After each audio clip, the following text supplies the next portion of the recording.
One Nation has sent shockwaves through the political landscape, storming to victory in the by-election for the rural seat of Farrer. It's the first time the party has won a seat in federal parliament, ending a 77-year stronghold by the coalition in a result that's being described as a bloodbath. Matthew Carstunen begins our coverage from Albury.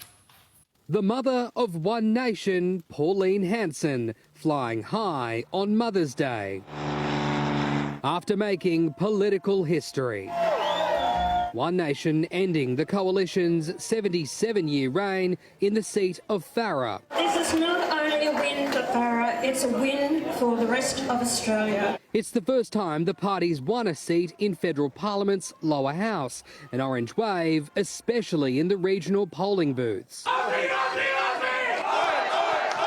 Local businessman David Farley clinching 57% of the vote after preferences, signalling a seismic shift in Australian Conservative politics. The price of a safe seat is neglect. Independent Michelle Milthorpe coming second as voters turn away from the major parties. People are tired of feeling overlooked, and it's time for them to start, stepping up. The by-election was triggered by Susan Lee's resignation after being ousted as Liberal leader. The Libs demolished, only convincing 1 in every 8 voters. I didn't think this was going to happen.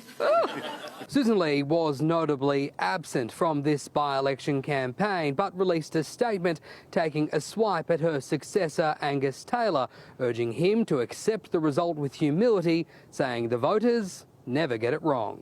Moving forward, we need to take our medicine. Angus Taylor bet big on division and lost badly. And it was no better for the Nationals. People want to give us a kick. I understand that. And as I said, I've been here to take the kicking. The disastrous result for the Liberals and Nationals raising the question, could One Nation be part of a future three-way coalition? We traditionally form a coalition with the National Party, but it's up to the Australian people to decide who they want to vote for. Not ruling it out as Australia's right-wing politics enters a new and uncharted era. We're coming after those other seats. In Albury, Matthew Carstunen, 10 News. And as the result rolled in, our network political editor Ashley Raper was watching very closely, and she joins us now. Ashley, just how bad is this for the Liberal Party?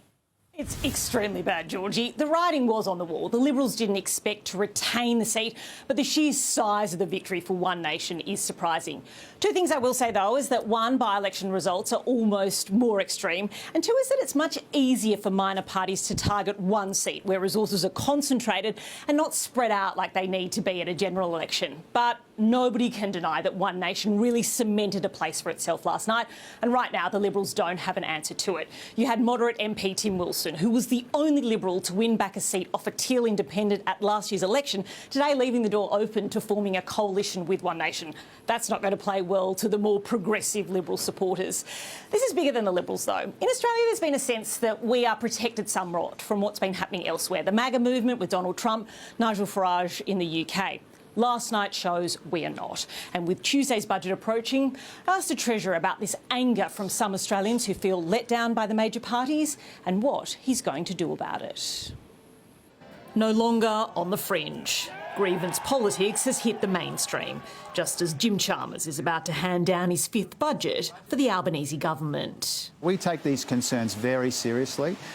The budget will address some of the legitimate issues I think that people are raising, which is splintering politics right around the world. Has this anti-establishment sentiment, but also the rise of populism, has it got into your head at all in putting together the budget? As we've put this budget together, there's more than the usual amount of spending restraint and savings, more than the usual amount of economic reform. The Treasurer's suggestion of big reform involves breaking a big promise. The status quo in the housing market and in the tax system is unfair and unacceptable. Are you going to give us any hints on those extra steps? Negative gearing, capital gains tax? Well, I think I just have, but in terms of the detail of all of those sorts of considerations and possible announcements, I'm obviously not going to preempt the budget. The question then is, will these rules and changing these rules lead to more houses being built. The government is throwing an extra $2 billion at that problem in the budget. It's announced today the money is to create the infrastructure, including roads and sewerage, to help get an estimated 65,000 new homes built over 10 years.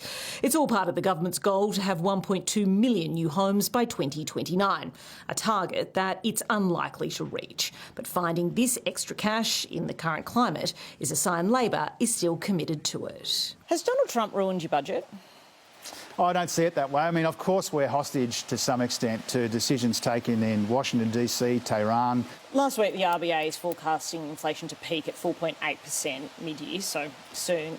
Is that in line with your forecast? Well, the inflation forecast in the budget will be around that, probably a bit closer to 5% inflation, and that's for obvious reasons. The pressure at the pump has already cost the budget $3 billion by cutting the fuel excise for 3 months. It's due to expire at the end of next month, and the government won't make a call on whether to extend it until closer to that time. Can you afford to extend it?